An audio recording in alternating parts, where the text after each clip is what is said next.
प्रत्येक जाती धर्माचा एक वेगळा झेंडा हातात घेऊन बांधतो, पण प्रत्येक धर्माची शिकवण मानवता तत्वज्ञानावर धरून चाललेली आहे ते आम्ही विसरून चाललेलो आहोत. म्हणजे मुस्लिम धर्म सांगतो हम सब अल्लाह के बंदे, ख्रिश्चन धर्म सांगतो we all are the servant of God, बौद्ध धर्म सांगतो माणसानं माणसाची माणसासारखं वागणं हा खरा धर्म आहे, आणि हिंदू धर्म सांगतो आम्ही सारी प्रभूची लेकरे.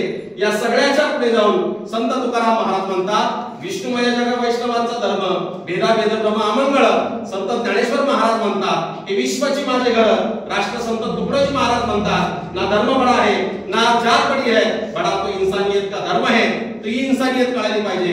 त्याच्याही पुढे जाऊन गाडगे महाराजांनी आम्हाला सगळ्यात सोपं करून सांगितलं तुमचा धर्म काय असला पाहिजे. तहानलेल्याला पाणी द्या, भुकेलेला अन्न द्या, एखाद्या निवस्त्र असणाऱ्या माणसाला वस्त्र द्या. तो खरा धर्म आम्हाला समजला पाहिजे. याच्याही पुढे जाऊन आम्हाला सगळ्यात सोपा धर्म कोणता सांगितला असेल तर शाळेत असताना परिपाठाला हात धरून उभा राहायचं आणि आम्हाला साने गुरुजींची प्रार्थना म्हणायची खरा तो एकच धर्म, जगाला प्रेम अर्पावे. ते जगाला प्रेम आम्ही देतो का हे प्रत्येकाला कळायला पाहिजे. आणि मग पुढे जाऊन प्रमुशिंदे आम्हाला आठवतात, ते सांगतात जात काय असते, जी जात नाही ती जात आहे आणि जी जात आहे ती जात नाही. म्हणजे आम्हाला चिकटलेली जात तरी जात नाही, ती जात जायची असेल ती काय आहे हे सांगताना आबेदशेख कवी फार सुंदर त्यांच्या गझलमध्ये लिहितात मला शोधू नका कोठे प्रेमात आहे मी, कुण्या जातीतही नाही कुण्या धर्मातही नाही. जात आणि धर्माच्या पलीकडे जर आमचा धर्म प्रेमात असेल तर तो समजून घेणं गरजेचं आहे. हा धर्म कुणाला समजला?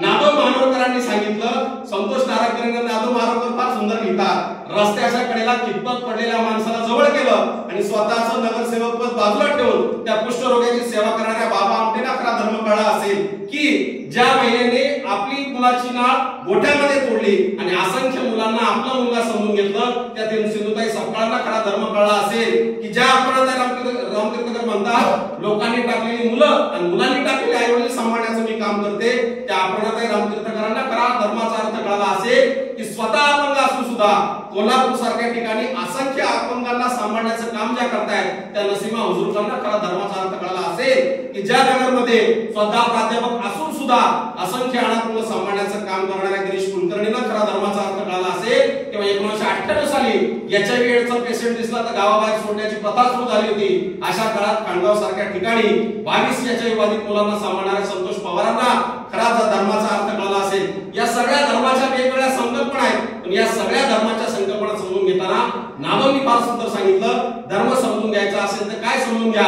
मोडलेल्या माणसांची दुःखवली झेलताना, त्या अनाथांच्या उशाला दीप लावून झोपताना, कोणतीना जात त्यांची कोणताना धर्म त्यांचा, दुःख भिजले दोन अश्रू माणसांच्या माणसांना, ते दुःखाचे दोन दोन अश्रू वाटून घेणं हा खरा धर्म त्यांनी सांगितला.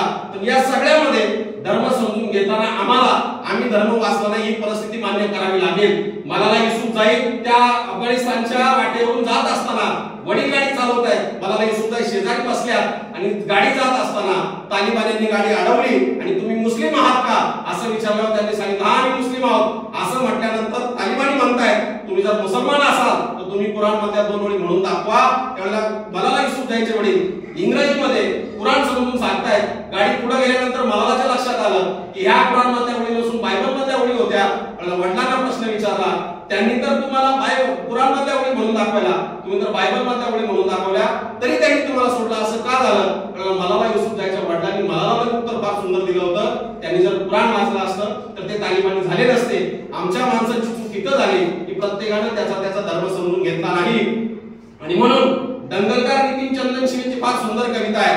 त्यांनी लिहितात मी धर्माचं पुस्तक वाचत होतो पानाला तुका लावत होतो, मी धर्माचं पुस्तक वाचत होतो पानाला तुका लावत होतो, मी धर्माला तुका लावत गेलो तसा तसा माणसात येत गेलो. तसं आम्हाला माणसात यायचं असेल तर आम्हाला धर्म समजून घेणं फार गरजेचं आहे.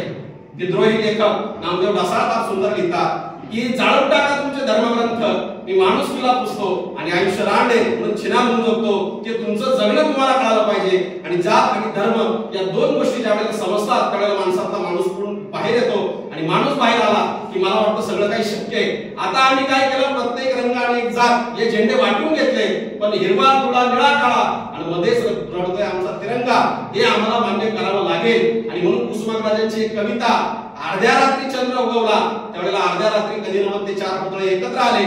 ज्योतिबा पुढे आले आणि म्हणाले मी फक्त उरलो माळ्यांचा, बाबासाहेब आंबेडकर पुढे आले आणि म्हणाले मी फक्त उरलो दलितांचा, छत्रपती शिवाजी महाराज पुढे आले आणि म्हणाले मी फक्त उरलो मराठ्यांचा, टिळक पुढे आले आणि म्हणाले मी फक्त उरलो चित्पावन ब्राह्मणांचा, आणि गांधीजी डोळ्यात अश्रू ढाळत पुढे पुढे आले आणि म्हणाले, काठी टेकत पुढे येऊन म्हणाले, अरे तुमच्या पाठीशी एक एक जात धर्म तरी आहे, माझ्या पाठीशी उरल्या फक्त सरकारी कचेरीतल्या भिंती. ही महापुरुषांची अवस्था झाली. ज्या महापुरुषांनी अस्पृश्यतेला ठाव दिला नाही, ज्या महापुरुषांनी समानता पुढे आणली, स्वातंत्र्य, समता, न्याय आणि बंधुता आम्हाला शिकवली, ते आम्ही विसरून गेलो. पूर्वीची परिस्थिती पाहिली तर सर्वसामान्य अस्पृश्य असणाऱ्या माणसांची थुंकी जमिनीवरती पडू नये म्हणून गळ्यामध्ये गाडगी बांधली होती, त्यांची पायाची पावलं उठू नये म्हणून पेसाटी पाठीला बांधली होती. या सगळ्या परिस्थितीतून बाहेर येत, जोखडातून बाहेर येत आमची माणसं जाती धर्म बाजूला करून पुढे आलेली आहेत. जो माणूस चपला शिवण्याचं काम करत होता तो चांभार झाला, जो माणूस गाडी घडवण्याचं काम करत होता तो कुंभार झाला, ज्यानं फुलांच्या माळा बनवल्या तो माळी झाला, आणि ज्यांनी सोनं घडवलं तो सोनार झाला. जाती या ठरल्या त्या फक्त आणि फक्त कामावरून, पण आमच्या इथल्या माणसांनी महापुरुष आणि जाती वाटून घेतल्या आणि माणसामध्ये भेद लावण्याचं काम केलं. पण हे भेद लावत असताना स्वतःला कसं जगायचंय हे मात्र विसरून गेलेले दिसतात. मध्यंतरीच्या काळात धुळ्यामध्ये एक दंगल झाली. दंगलीमध्ये 6-7 आरोपी पकडले आणि त्यातला एक तरुण आरोपी ज्याला न्यायालयात हजर केला, न्यायाधीशांना प्रत्युत्तर देताना तो असं म्हणाला, मी फक्त माझ्या जातीचं रक्षण केलं, हातात लाठी घेऊन माझ्या जातीच्या माणसांना वाचवण्याचं काम केलं, मला तुम्ही शिक्षा का देताय? त्याला न्यायाधीशांनी सांगितलं, हा देश तुझ्या जातीवरती तुझ्या धर्मावरती चालत नाही, हा देश इथल्या संविधानावर चालतो. मला वाटतं संविधानाने जे आम्हाला जगणं दिले समतेचं, ते जगणं जर आम्ही स्वीकारलं तर प्रत्येक जाती धर्माच्या पलीकडे जाऊन आम्ही एक स्वातंत्र्य, समता, न्याय आणि बंधुता या तत्वावरती माणसं एकत्र आली पाहिजे. आज माणसाला